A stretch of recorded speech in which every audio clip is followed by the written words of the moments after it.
আমন্ত্রণ জানাচ্ছি আপডেট সংবাদে। শুরুতেই জানিয়ে দিব গুরুত্বপূর্ণ শিরোনাম, এরপরেই থাকবে বিস্তারিত। যুদ্ধবিরতির মধ্যে লেবাননে ইসরায়েলের বিমান হামলা, নিহত 6। এদিকে পারমাণবিক অস্ত্র নিয়ে যুক্তরাষ্ট্রকে কঠোর হুঁশিয়ারি উত্তর কোরিয়ার। গাজা দখলে ইসরায়েল প্রয়োজনীয় সবকিছু করবে বলছে ট্রাম্প। সর্বশেষে জানিয়ে দিব মালিতে অতর্কিত হামলায় নিহত 50।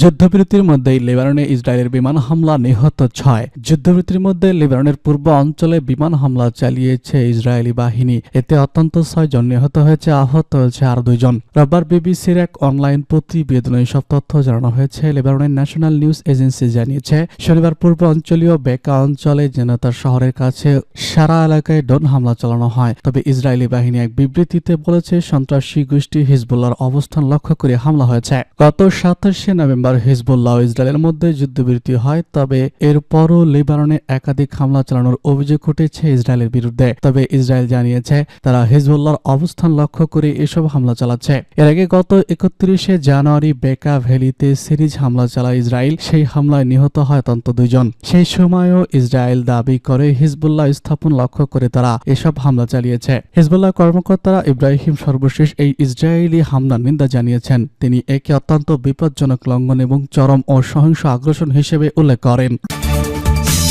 পারমাণবিক অস্ত্র নিয়ে যুক্তরাষ্ট্রকে কঠোর হুঁশিয়ারি উত্তর কোরিয়ার।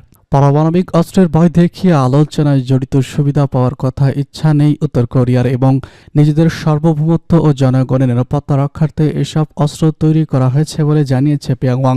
শনিবার এক কড়া বিবৃতিতে মার্কিন যুক্তরাষ্ট্র তার মিত্রদের এই বার্তা জানায় উত্তর কোরিয়া।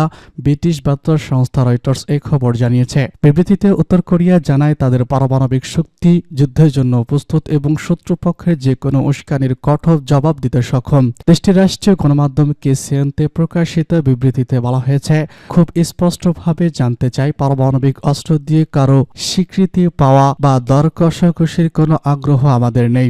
আমাদের লক্ষ্য একটাই, দেশ ও জনগণের নিরাপত্তা নিশ্চিত করা এবং শত্রুপক্ষের যে কোনো হুমকি প্রতিহত করা। এদিকে এই বিবৃতি এসেছে এমন এক সময় যখন মার্কিন যুক্তরাষ্ট্র ডোনাল্ড ট্রাম্প ও জাপানের প্রধানমন্ত্রী শিরুদু হোয়াইট হাউসে এক বৈঠকে উত্তর কোরিয়ার পারমাণবিক কর্মসূচি নিয়ে আলোচনা করছেন।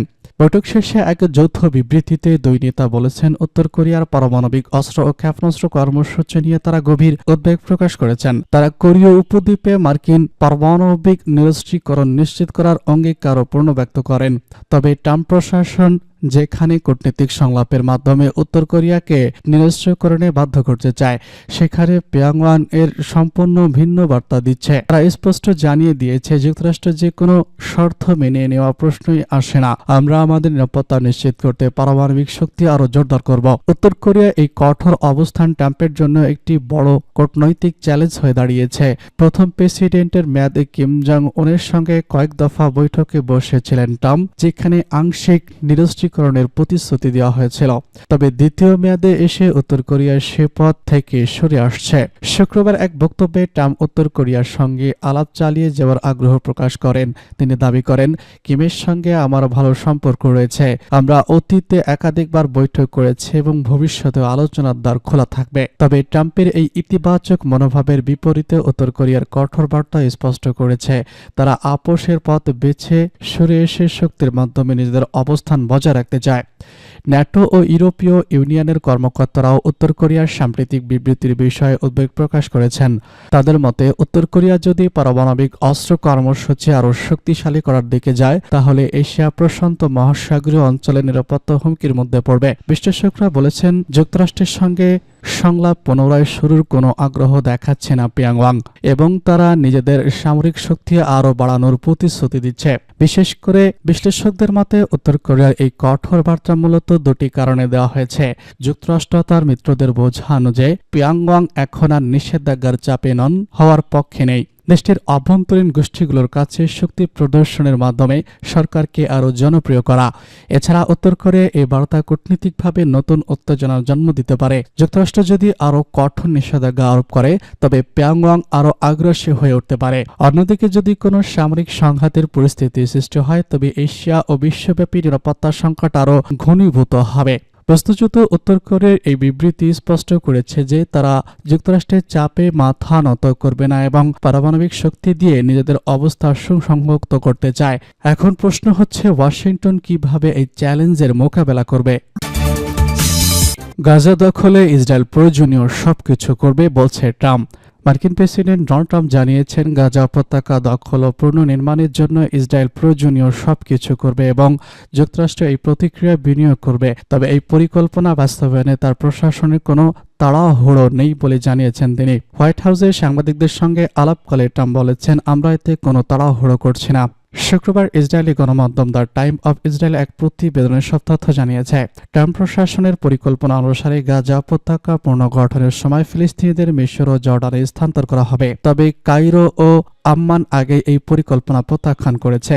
মিশর ও জর্ডান স্পষ্টভাবে জানিয়ে দিয়েছে তারা গাজায় সংকটে সরাসরি জড়াতে চায় না এবং ফিলিস্তিনিদের তাদের নিজস্ব ভূমিতেই থাকার অধিকারকে সমর্থন করে। 4 ফেব্রুয়ারি এক যৌথ সংবাদ সম্মেলনে ইসরায়েলের প্রধানমন্ত্রী বেনিয়ামিন নেতানিয়াহুর সঙ্গে গাজা পুনর্গঠনের পরিকল্পনা তুলে ধরেন ট্রাম্প। এতে গাজায় ফিলিস্তিনিদের জন্য দেশে পুনর্বাসনের প্রস্তাবও ছিল। যদিও আন্তর্জাতিক সম্প্রদায় এই প্রস্তাবের তীব্র সমালোচনা করেছে, তবে ট্রাম্প দাবি করেছে এই পরিকল্পনা খুব ভালোভাবে গৃহীত হয়েছে। ট্রাম্প বলেছেন, মূলত যুক্তরাষ্ট্র এটিকে একটি রিয়েল অ্যাডভান্স লেনের হিসেবে দেখছে, যেখানে আমরা বিশ্বের এই অংশে বিনিয়োগকারী হব। তিনি আরো বলেছেন, আমাদের যেখানে সেনা মোতায়েন প্রয়োজন নেই, ইসরায়েল আমাদের প্রয়োজনীয় সবকিছু সরবরাহ করবে।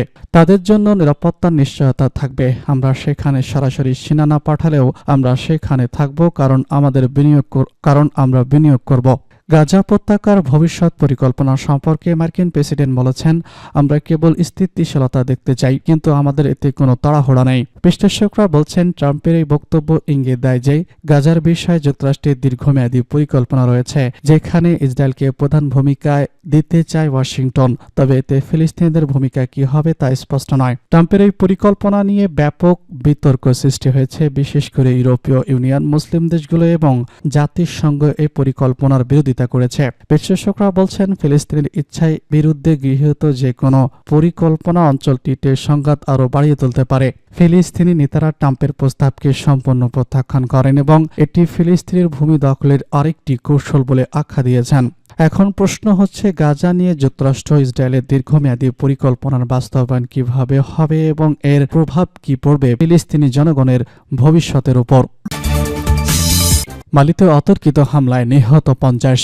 পশ্চিম আফ্রিকার দেশ মালির উত্তর পশ্চিম অঞ্চলে গাও শহরে সেনা প্রহরাধীন একটি গাড়ি বহরে অস্ত্রধারীদের অতর্কিত হামলায় 50 জনের বেশি নিহত হয়েছেন। শুক্রবার এই হামলা ঘটেছে বলে জানিয়েছেন সেখানকার স্থানীয় কর্মকর্তা বাসিন্দারা।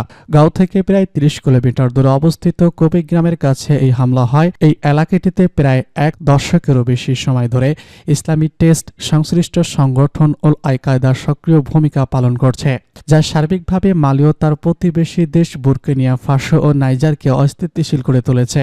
নাম প্রকাশে অনিচ্ছুক এক স্থানীয় কর্মকর্তা শনিবার জানান, পালানোর জন্য পরিবহন থেকে মানুষ লাফিয়ে পড়েছিল। এতে অনেক বেসামরিক নাগরিক হতাহত হন। গাঁও হাসপাতালে এখনো পর্যন্ত 75টি লাশ রেকর্ড করা হয়েছে বলে জানান কর্মকর্তাটি। তিনি আরো জানান, এই ঘটনায় সামরিক বাহিনীর অজ্ঞাত সংখ্যক সদস্য হতাহত হয়। তবে এ বিষয়ে